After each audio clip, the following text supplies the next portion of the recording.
നമസ്കാരം. കായംകുളത്തിന് അടുത്തുള്ളൊരു വ്യക്തി, വളരെ ചെറുപ്പത്തിൽ തന്നെ പട്ടാളത്തിൽ ജോലിക്ക് പോയൊരു വ്യക്തി.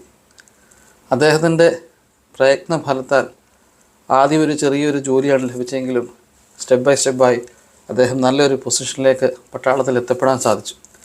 അങ്ങനെ ഇരിക്കുമ്പം അദ്ദേഹത്തിൻ്റെ വീട്ടിൽ നിന്ന് അമ്മ അദ്ദേഹത്തിന് കത്തെഴുതി, ഒരു പെൺകുട്ടിയെ കണ്ട് ഇഷ്ടപ്പെട്ടു, ജാതകമൊക്കെ ചേരുന്നുണ്ട്, നീ ഉടൻ തന്നെ ലീവിന് വരണം, നമ്മൾ വിവാഹം നിശ്ചയിക്കാൻ പോവുകയാണെന്ന്.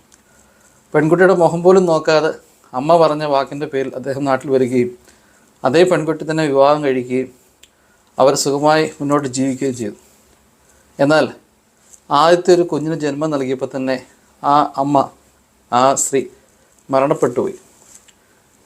തൻ്റെ മുന്നോട്ടുള്ള ജീവിതം കുഞ്ഞിന് വേണ്ടി മാത്രമാണെന്ന് കരുതി അദ്ദേഹം ചെയ്തുകൊണ്ടിരുന്ന ജോലി റിസൈൻ ചെയ്ത് നാട്ടിൽ വരികയും ആ പെൺകുഞ്ഞിനെ മുന്നോട്ട് വളർത്തുകയും ചെയ്തു. വീട്ടുകാരൊക്കെ നിർബന്ധിച്ചു രണ്ടാമതൊന്ന് വിവാഹം കഴിക്കാൻ. എന്നാൽ അദ്ദേഹം പറഞ്ഞു, വന്നു കയറുന്ന സ്ത്രീ ഒരു പക്ഷേ ഈ കുഞ്ഞിനെ നേരെ ചൊവ്വേ നോക്കിയില്ലെങ്കിൽ തനിക്ക് ബുദ്ധിമുട്ടാകും, തൻ്റെ കുഞ്ഞിനെ നോക്കാൻ താൻ മതി എന്ന് പറഞ്ഞ് അദ്ദേഹം ആ കുഞ്ഞിനെ വളർത്തി. +2 കഴിഞ്ഞു, ഡിഗ്രിക്ക് പഠിക്കുന്നു. നല്ല മിടുക്കിയൊരു കുട്ടിയാണ്. അപ്പനാണ് രാവിലെ എഴുന്നേറ്റ് പെൺകുട്ടിക്ക് വേണ്ട പൊതിയും മറ്റു കാര്യങ്ങളും എല്ലാം ചെയ്തു കൊടുക്കും.